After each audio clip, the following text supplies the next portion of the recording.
If I were to describe myself in one phrase, it would be a multilingual social experiment gone horribly wrong to this point.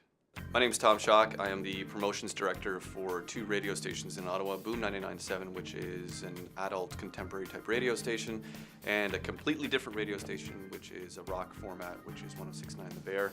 The reason I got into radio is kind of a strange back way to get into it. I wasn't great with English or speaking in front of crowds because I was never all that confident with the English language, so I started doing improv and stand-up comedy, and stand-up comedy eventually led me to a career in radio.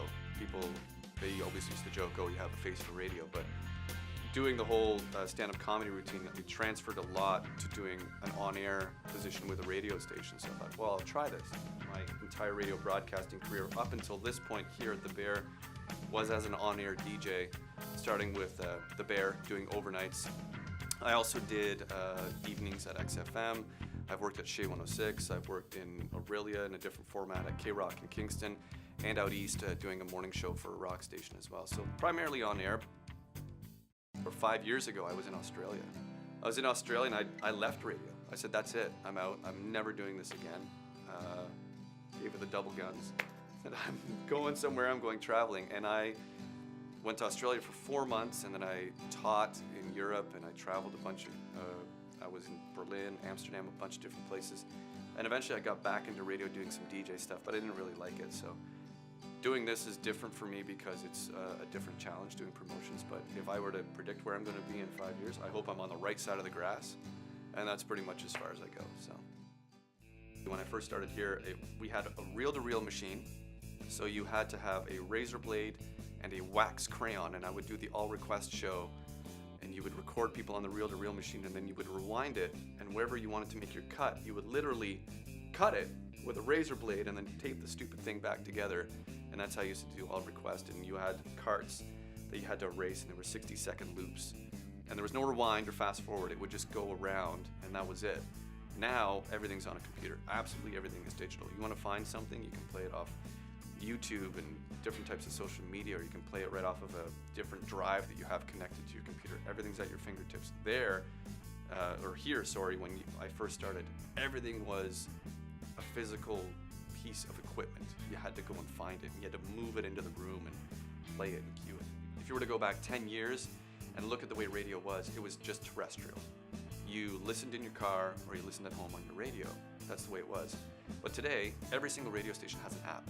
You can listen on your app. And the way that you listen to iTunes and the way that you listen to any kind of entertainment, even if you go on YouTube, it's the same thing with radio right now. It just has to transcend the changes that are going on in technology, and it has to make itself accessible, and it has to matter to people. And as soon as it stops mattering to the average everyday person, it'll start to become irrelevant. I think as a whole, when you look at radio or television or internet, and you look at things like YouTube channels that are very popular today, or you look at people that are being followed by thousands of people on Twitter or Facebook or whatever, what it comes right down to is something that I mentioned earlier, is it comes down to communication. If you as an individual or you as a group can say something, say anything, and be different and matter to a group of people, that is half the battle.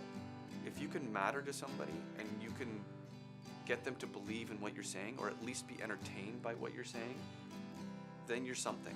And that's all radio is, that's all television is, that's all television hosts are, that's who these people are. People follow them because they enjoy what they say. They get something out of it. And as soon as you stop mattering to that group of people, they'll stop listening to you. And even though a guy like, I love using a guy like Ron McLean or a guy like George Stroumboulopoulos, who's a very good television host. He follows people. He has people that he listens to. Even though these people are these great entities that are on television and they're larger than life, they still have people that influence them. So it's not like they know everything. And I think that's the two biggest things that I've always taken away from radio, is that you don't know everything. There's always going to be somebody that knows more than you. And stand for something. And if you stand for something, or if you provide something to people, people will listen to you. And that's the bottom line. You are a communicator, you're an entertainer, or you're providing information to people. And if you can do that, then you've done something.